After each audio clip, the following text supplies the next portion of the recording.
9.7.08, tož direkt, današnja tema geometrijska telesa.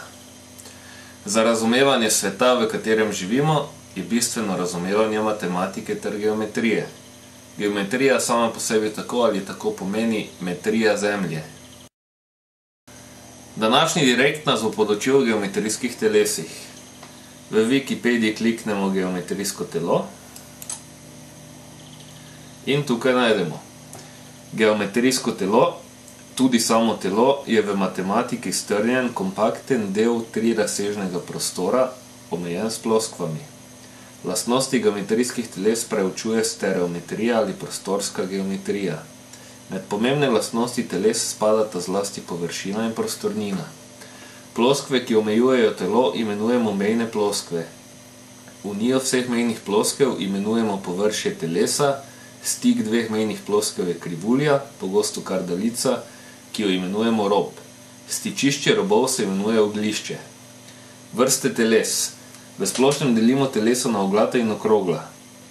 Oglata telesa ali poliedri. Oglata telesa se imenujejo tudi poliedri.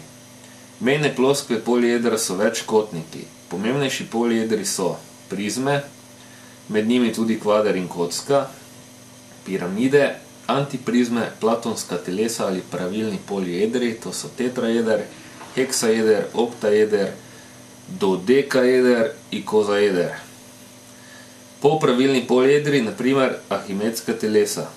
Za poljuben konveksni polieder velja Eulerjeva formula O minus R plus P je 2. Pri tem O pomeni število oglišč, R število robov in P število mejnih ploskev poliedra.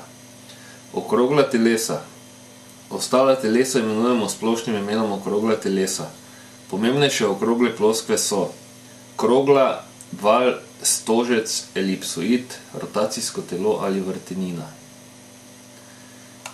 Tukaj lahko pogledamo tudi konveksni polieder.